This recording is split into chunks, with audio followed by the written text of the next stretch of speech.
If you've ever played a trading card game before, you know just how expensive it can be. Between opening sealed products, hoping you'll get the exact cards you're looking for, or paying for individual cards off of websites like TCG Player, trading card games can be an extremely expensive hobby. Unfortunately, the case isn't much different for the One Piece trading card game, with many of the meta decks being comprised of high-priced staple cards and many of the best-looking cards being locked behind a paywall. The hobby can get expensive quite quickly. For many card game enthusiasts, this drives a wedge between the desire to be competitive and the health of their bank accounts. But just like our future king of the pirates, we have to start somewhere. That's why I'm going to be taking on the challenge of starting from a singular One Piece TCG starter deck with a weekly budget of $10 to go towards upgrading my deck and $5 going towards weekly tournament entry. Do you think I'll be able to manage the challenge of taking down my local competitive scene? Or will the restriction of playing on a budget have a greater impact than we can even imagine? Let's find out. Welcome to Budget Pirate Progression. Welcome back, Pirates, to week number 12 of the Budget Pirate Progression series. We are going to continue with our tried and true captain of Purple Luffy this week, and we're going to continue with our normal deck list. But we are going to spend our $10 budget in a way that gives us a couple options for the future. I want to continue on the deck list that we have, but I want to pick up a few cards that could change our deck list moving forward into future weeks. And then I also picked up quite a handful of cards to give us an option of a different leader that we might be able to try heading into new meta that could play well into control decks like Blackbeard and Bonnie. Then it'll be good going into OP11 as well. So without any more stalling, we're going to hop over to how we spent our weekly budget, and I'll catch you guys in a second. Alrighty, Pirates, we spent our weekly budget a couple different ways this week. We picked up a couple cards that we're going to throw into the Purple Luffy list for next week. Didn't want to make the changes this week because I want to try the list that we're on one last time, heading down to locals. But here's what we got so far. We picked up 2 copies of 4-cost Ein. This is a budget version of Bond Clay, being able to ramp us a Dawn without having to spam out leader ability and take so many of our lives to get up so fast. And then on top of that, we picked up 3 copies of Gamma Knife. This is to help with the Bonnie and the RG Smoker matchup. This will help us reduce Green Kid so that he's not as big of a threat, building such a wall that we ran into a couple times. So that's the first part of our budget that we've spent. And then we spent the rest of the budget on an entire core for a new leader that we could look into building for the meta moving forward.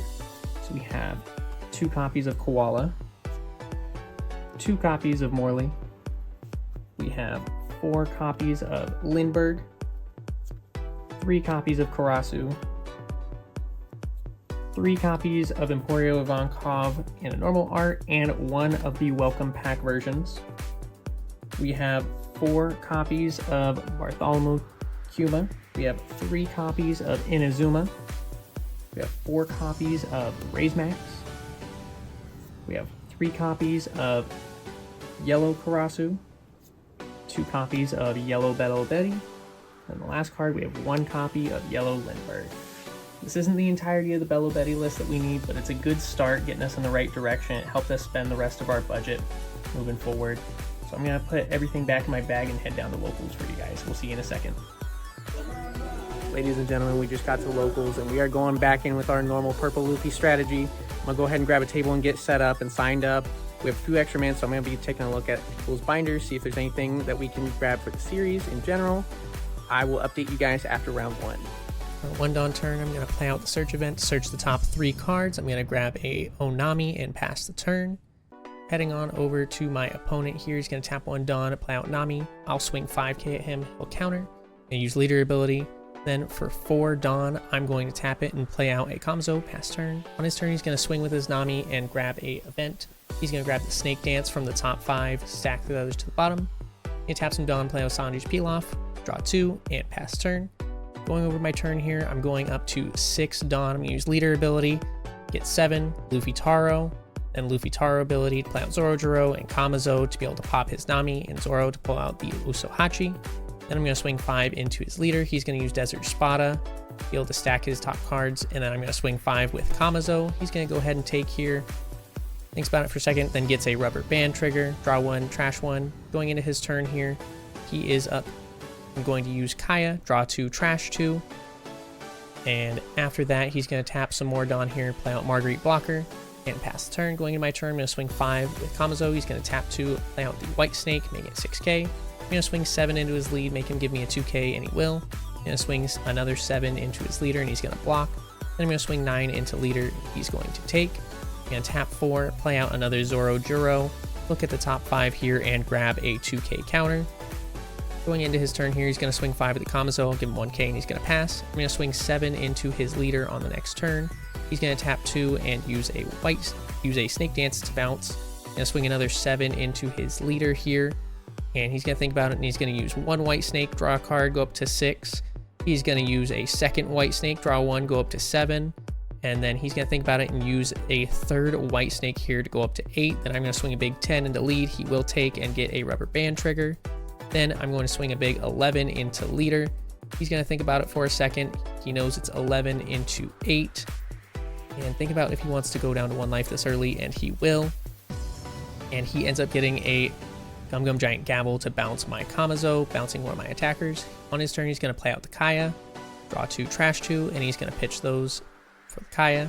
He's going to tap some more Dawn here, play a Brick Fist to be able to bounce a Zoro Juro, another Kaya, draw 2, trash 2, being able to filter through more of his deck. He's going to trash a couple events here and then think about what he wants to do from there. He's going to play out the Chump Blocker. On my turn, I'm going to swing 10 into lead. He's going to block and then trash 1 from top deck. I'm going to tap some Dawn here, play out a Zoro Juro and a Kamazo. Look at the top 5 here. We're going to go ahead and grab 9 Luffy. On his turn, he's going to stack his Dawn, and then he's just going to pass it right back over. On my turn, I'm going to use 9 Luffy, be able to gain Rush and rest the Kaya, get rid of it with the Kamazo. And I'm going to swing 9 here with Luffy Taro. He's going to think about it, and he's going to do Overheat to bounce the other Kaya, go up to 9 and give me Snake Dance to be able to go up higher. I'm going to swing 10 into lead, and he's going to use a Gavel to be able to go up to, I believe, 9 here, and he's going to use a secondary Gavel to be able to pitch out. I'm going to swing 5 into lead. Not sure if that's the right play here. He's going to use a Love Mellow to be able to go higher. Love Mellow again. He's just filtering through his deck. I'm going to swing 6 with Zoro Juro. He's going to use a Gavel, and I'm going to use another Zoro Juro swing for 6 into lead. At this point, I'm either trying to get cards out of hand or filter through. On his turn, he's going to use Kaya, search top 2.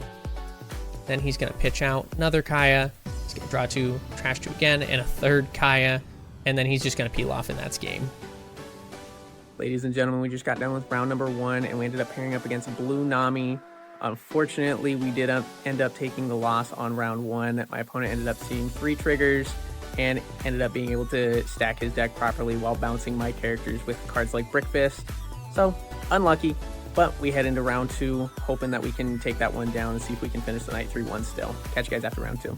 Just 1 Dawn turn, he's going to play out the Jewelry Bonnie and pass it over. I'm going to pass with nothing to do on the 2 Dawn turn. Heading into his 3 Dawn turn, he's going to use Bonnie effect to search top 5 for a Supernova, grab a 2k here. And then he's going to go ahead and swing 6 into leader. I'll go ahead and take because I don't have a lot of counter.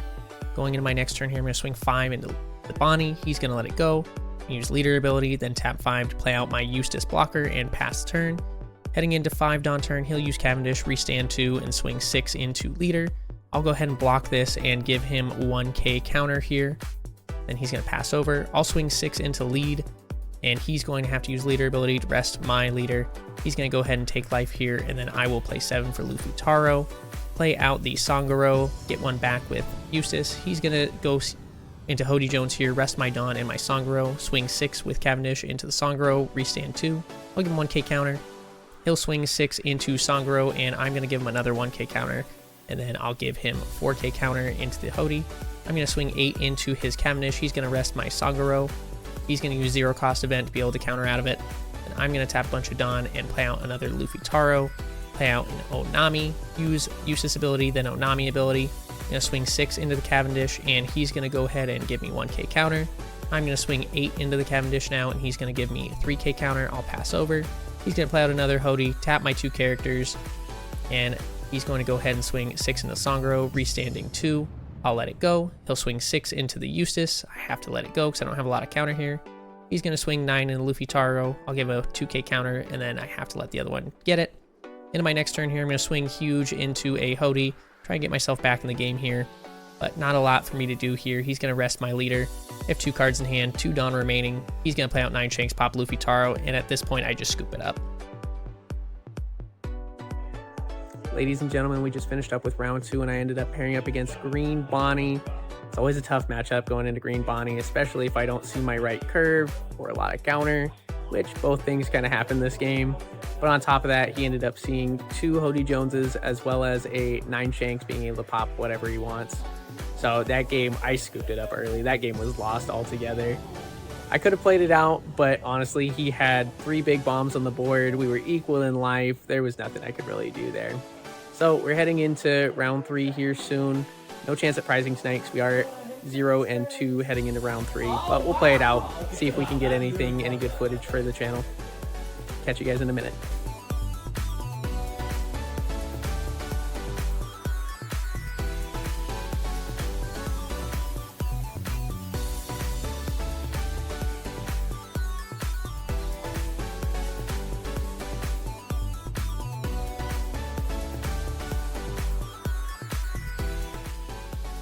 Ladies and gentlemen, we just got done with round number 3 and we paired up against Red Green Odin. Huge shout out to my opponent. He's been watching all the videos on the channel, loves sharing the support, and I really appreciate it. He's cooking up a toasty list with Red Green Odin, and I'm a firm believer that it's going to work one of these days.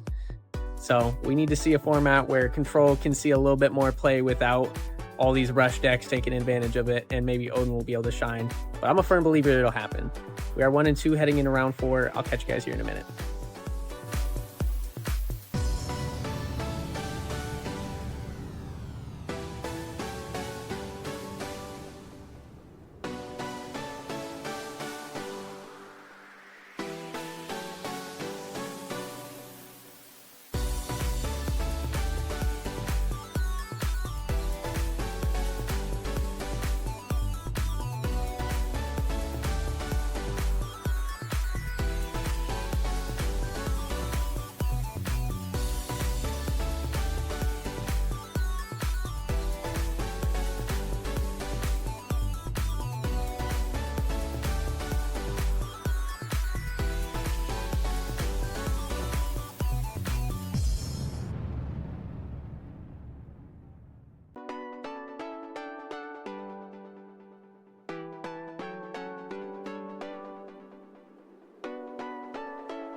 Ladies and gentlemen, we just got done with round number 4 and we paired up against Blackbeard. It was not the best game for us. Didn't exactly see the cards I needed to. And on top of that, he got a couple of good searches. Didn't actually see his 10 cost Blackbeards, but it didn't end up mattering.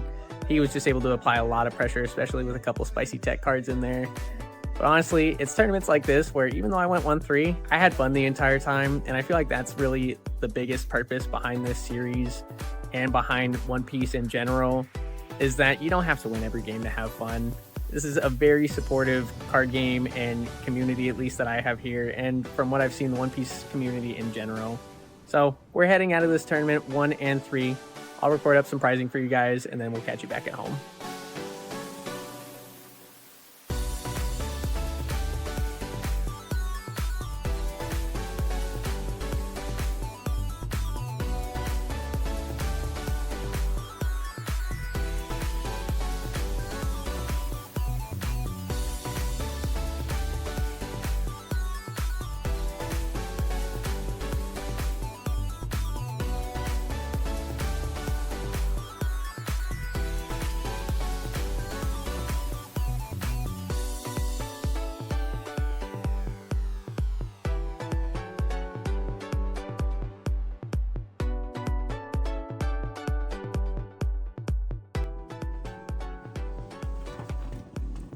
Well, Pirates, that's another finish to another great week of locals. We ended up finishing not so great this week with 1-3, but overall we had a great experience. I love being able to go down to locals and have fun with some friends. A couple things happened off camera that I wasn't able to record as it was just happening as the shop was closing. My round 4 opponent ended up asking me if he could trade for 4 of my Law Dawn because he needed it to complete a set, and he offered me $5, which would go towards next week's budget, as well as 4 Perona Dawn. So we got a Dawn replacement and a couple extra bucks to add into the budget.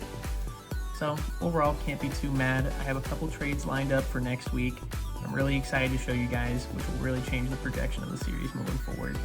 If you enjoyed the video and you've made it this far, feel free to give me a like, comment, and subscribe to the channel to see more content just like this. It really lets me know that you guys are enjoying the series so far.